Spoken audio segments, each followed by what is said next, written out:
RBI to issue cybersecurity norms for payment services.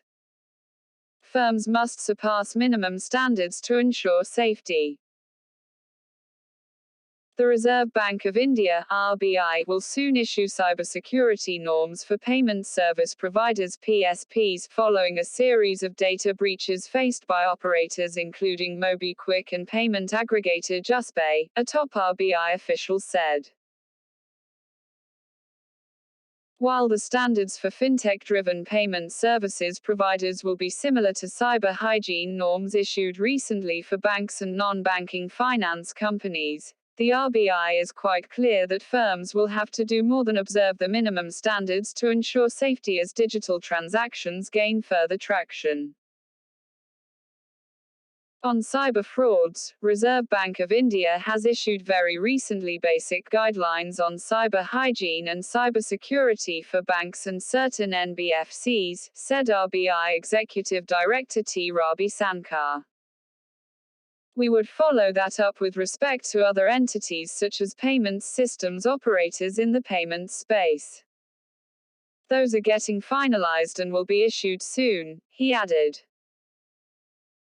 Having said that, the minimum standards set by the regulator for the regulated entities are needed, but they would never be enough. As digitization increases in any sphere, payments or otherwise, as people do more and more digital transactions, institutions themselves will have to do more than the minimum standards that regulators set to deal with any cybersecurity threats, he said, adding that individual users would also need to be alert as there is no alternative to being aware of the risks in undertaking digital transactions. Mr. Sankar, who was speaking at a webinar on banks, finance and the changing form of technology, hosted by RIS, India International Centre and the University of Essex, also raised concerns about the domination of 2 or 3 players in the fintech-backed retail payments space. Look at the popularity of UPI because of the client base of a couple of big tech companies. But this process has to be managed. The concentration of 2 or 3 third-party providers in this retail payments space could give rise to competitive weaknesses. That is a challenge that we need to look at and solve going forward, he said.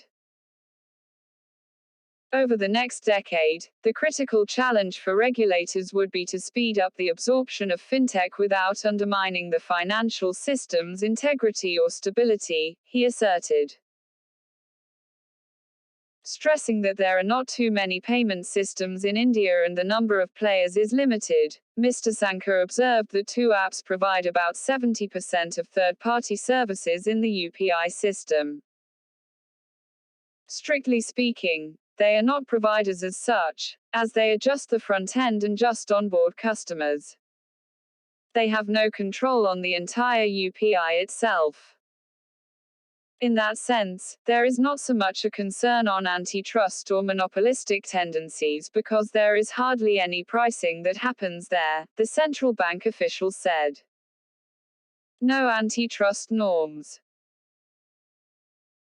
The National Payments Corporation of India (NPCI) had laid down a framework for a more even distribution of share of third-party app providers in the UPI system, the senior RBI official noted, adding that the regulator was, however, not looking at any antitrust provisions against dominant players at this juncture.